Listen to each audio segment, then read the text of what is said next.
Je suis Adrien de chez Feeling Distribution, donc je suis distributeur de la marque Quaker Devices. Vous avez la chance de les avoir ici ce soir, ils viennent des États-Unis juste pour faire une seule présentation en France. Donc à l'occasion de leur venue, on a décidé de faire un event aujourd'hui chez Guitar Village pour qu'ils présentent eux-mêmes leur propre marque et qu'ils parlent de leur histoire, de la production de leurs effets, pourquoi ils ont créé ça, comment ça fonctionne. Donc vous allez apprendre plein de choses sur la marque, sur les utilisations. Comme c'est pas pour moi qu'on est là ce soir, je vous laisse avec Jamie Stillman.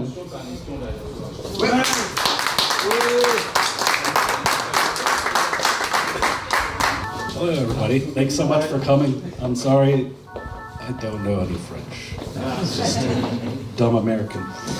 I appreciate you all coming out, and the store is awesome. Guitar Village, it's a super cool guitar store. And I want to thank them for letting me play this dream guitar, this 65 Stratocaster. I was asked to give you just a quick history of our company. If you're unfamiliar with us, we're called Quaker Devices. We're based in Akron, Ohio, in the United States. I am the founder and product designer, and I own the company with my wife, Julie Robbins.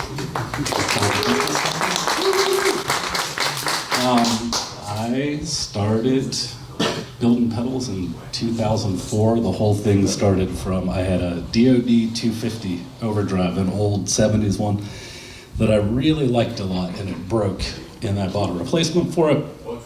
It didn't sound that good, so I was like, no, maybe I can fix this thing. So I looked up a schematic on the internet and was like, oh, this makes sense. Found the part that was broken, fixed it, and was like, holy shit, I'm a pedal designer. That's how I think all pedal companies might start. But yeah, that is what happened.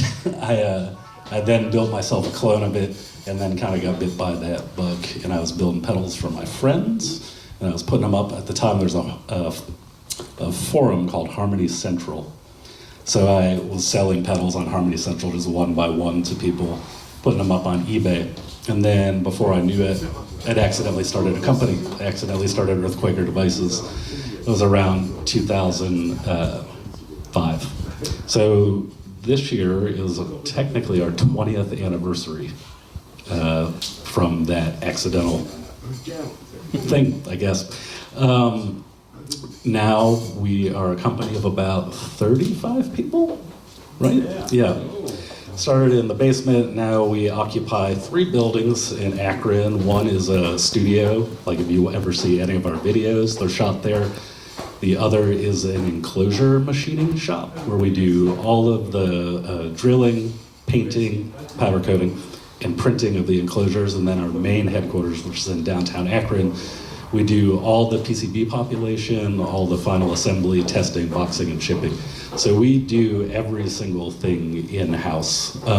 If you open up any of our current pedals, you'll see they're all surface mount. There is like a lot of connotations with that, oh, they're farming this out overseas and stuff like that. We are not, we are doing it in-house. We had no knowledge of how to do this when we bought our assembly line, our automated assembly line a couple years ago, and we figured it out. We got a guy, Brian Hill, who just kind of dedicated all of his time to figuring it out, and now we do all of that in-house. So the only thing we don't have under our control is the actual fabrication of a raw PCB, but there's really no need for us to do that.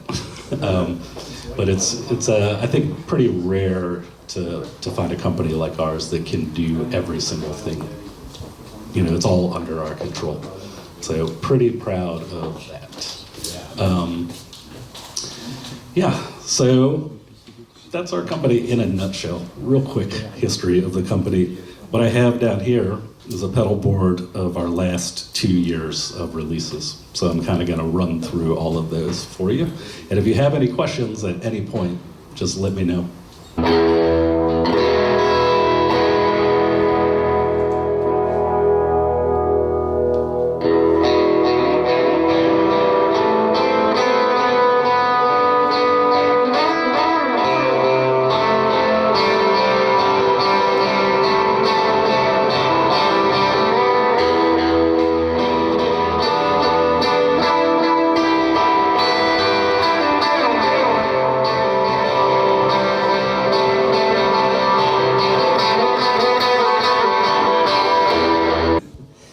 So I'm going to start with our last release. It's not our latest release.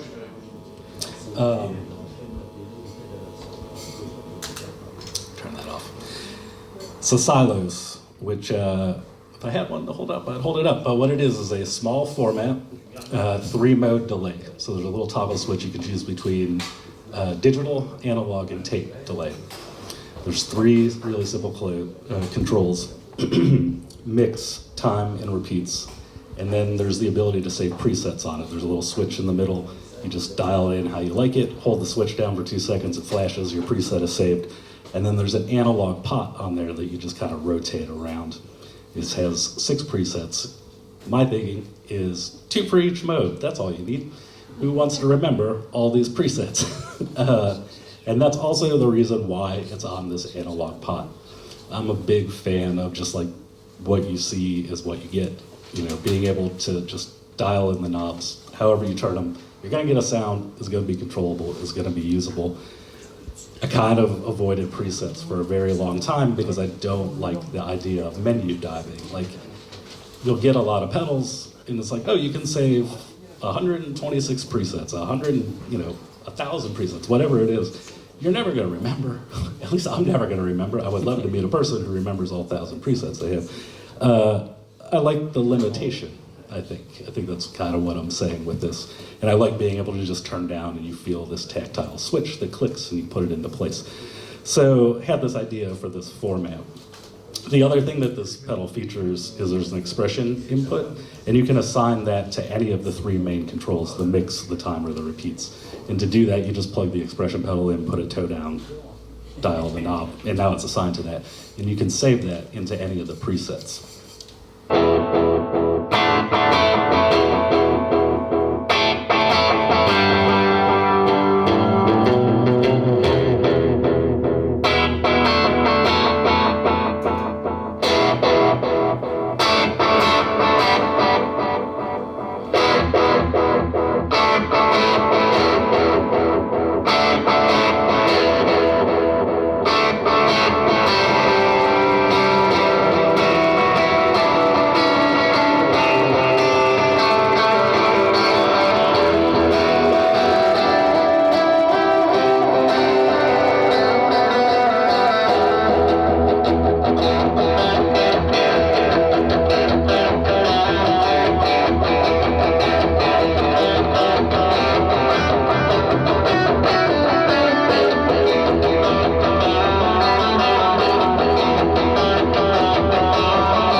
That's the tape delay mode, which I really like that mode a lot, and I honestly kind of just forgot that I was playing to a room full of people, so I apologize for that going on a little too long.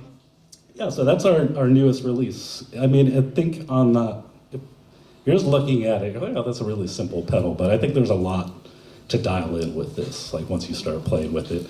It'll also do self-oscillation in the tape and analog modes, which I can show you if you're interested.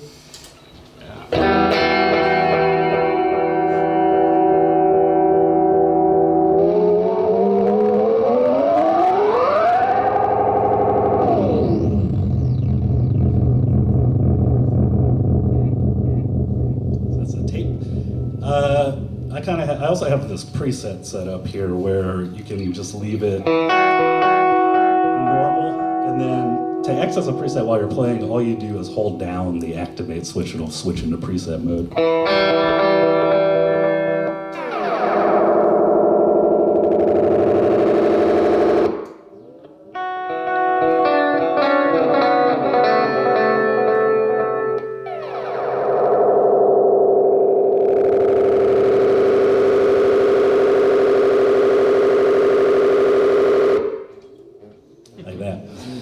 This also has the effect, it's like, it is literally internally like a robot is turning the controls. So it has that like byproduct of what happens when you turn the delay knob. It's an effect that I really like, and it's something that you can really kind of incorporate into your playing. A lot of times a preset will have like a split second of silence, move to a new thing. I kind of like this like more analog action of somebody reached down and turned all the controls really quick. It's a sound that I really like. So if anybody has any questions or wants to talk, again, thank you so much for coming out. This is awesome. It's super cool.